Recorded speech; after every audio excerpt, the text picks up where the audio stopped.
I spent 23 years at the only level 6 Supermax prison in the federal system at the time. This is part of my story. I was assigned to the number 2 position in Easy House. That meant I had the keys to the lock box. That was a 1 foot wide metal box, about 4 feet long, on the wall of each range of the cell block. Inside was the machinery used to open and close all the cells on that range. It is exactly like the ones used at Alcatraz. I know, I took a tour of Alcatraz Island and was surprised at how much alike our 2 prisons were. I could have done my job there, and they could have done my job. The places were just so similar. The job of the number 1 officer was to oversee the activities in the cell block and to open the door to let people in and out. We had a number 3, and he watched the range I could not on the other side of the cell block, and he helped me feed downrange at meal times and escorted me when I had to go downrange for any reason. We were never allowed to be around inmates alone for our own safety. While sitting downstairs one day on day watch, I noticed that for the previous few days, the white supremacist guys had been acting extra friendly to a convict by the name of Usher. They were glad handing him and acting as if he was their best friend. I'd seen this type of behavior before. When the white guys targeted an individual for assassination, they'd act friendly to the target. I have no idea why the victims never seemed to notice this change, but they never did. I had seen more than one assault preceded by the assassins acting like this in the days before the hit. Because of this, I paid extra attention when Usher was out of his cell. Our cell blocks have 2 sides, an A side and a B side. Each side has an up and a down range. I was sitting alone on the B range downstairs area. I could see up that Usher was taking a shower in the upstairs shower room. When he was all soaped up all over his head and face, 2 men entered the shower. They both started stabbing the hell out of Usher. I yelled, "We have a fight on dog range shower." I then notified Control we had a fight on dog range of Easy House with my handheld radio. I heard Control say, "Attention, attention all radio units. We have a fight in Easy House. Fight in Easy House." All this was going on. I ran upstairs so I could open the grill on dog range that was about 10 feet from the shower. While I watched Usher fight back against his attackers, the radio was alive with activity of officers getting control to open doors so that they could respond to my location. As I waited, I saw Usher take the homemade knife, known as a shank, from one of his attackers. He then grabbed the unarmed killer and used him as a shield against his other assailant. Usher then started to use the weapon to stab the man he was using as a shield. The other guy didn't know what to do, but he just jumped around. Usher bashed the man's face into the ground that he was using as a human shield into the floor with such terrific force it took him out of the fight. Usher then went after the second guy. They had a fight to the death while I waited for the order to open the door. Meanwhile, Usher and the second guy poked holes in each other. Since weapons were involved, a lieutenant showed up with a gun called an L8. It shot a variety of munitions like sting balls, rubber bullets, tear gas. The lieutenant put the gun through the bars and said he'd start shooting everybody if they didn't drop their shanks. All the convicts ran away. Usher and his assailant stopped stabbing each other. I opened the grill door and a flood of officers entered the tier, all armed with these 36-inch long riot batons with metal balls on the ends, used for striking the rib cage, which causes extreme pain. I know, been hit with one. They complied with orders to lay down, and all three of them were cuffed up. Other officers cuffed the other convicts still in a range but weren't involved in the fight. I noticed that nobody had gone downstairs to check to see if there was any inmates waiting to ambush us. This had happened in the past.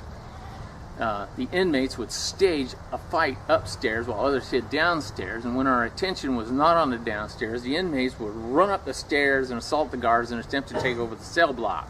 So this was a very real worry for me. So I told my number 3 to hold the keys while I went downrange. He reminded me that I had promised not to get bloody in the next fight. The day before, my number 3 had told me that I always get bloody in a fight. It was not safe, since the convicts had HIV and other blood-borne diseases. We had agreed that I would avoid blood in the next incident, so I told him I wasn't going to go anywhere near the fight, but just check out downstairs for any kind of an ambush. When I got to the downstairs shower, which is directly below the one upstairs, I noticed the wall was streaked with blood and water. The shower was clogged with the body of the convict in the shower, and it was causing all the bloody water to flow down the wall and pool on the floor at my feet. I then noticed something hit my hat. I also felt something and hit my shoulder. I looked and I saw bright red arterial bleeding.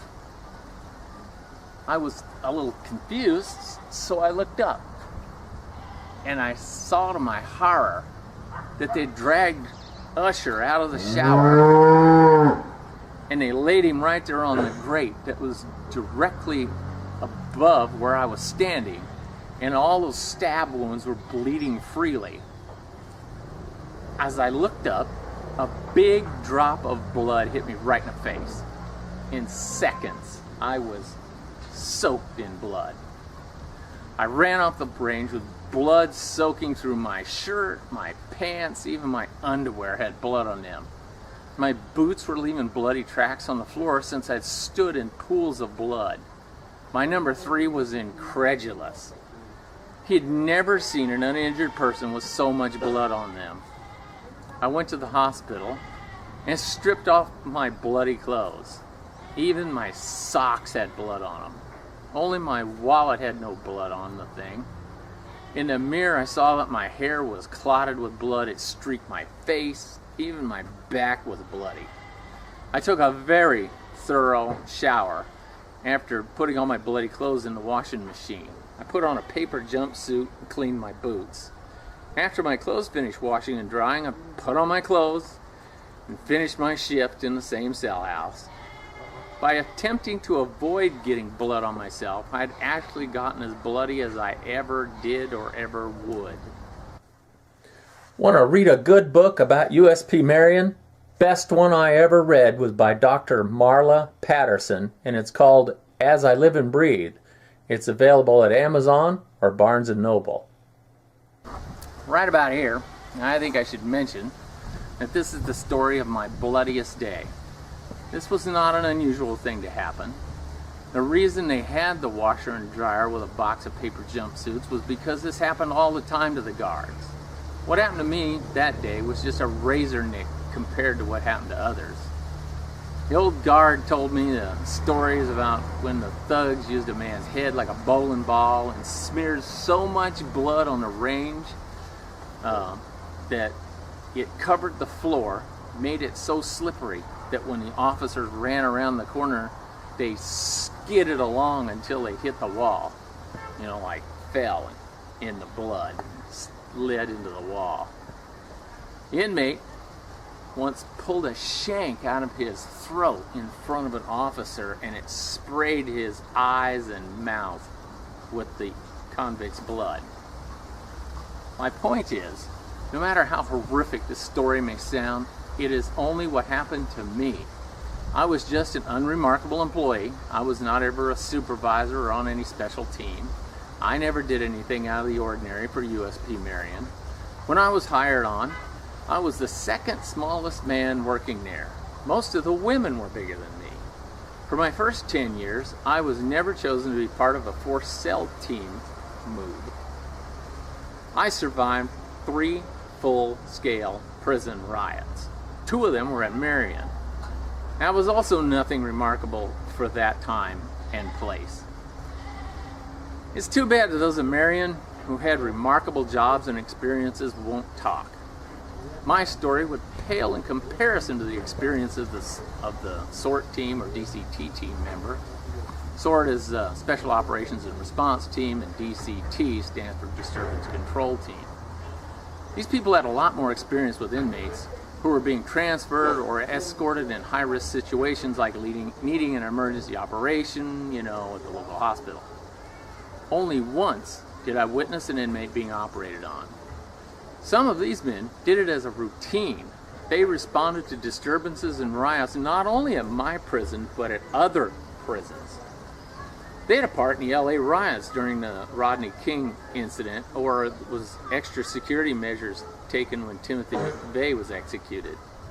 For some time, transporting inmates was not a specialty, and I did it a few times.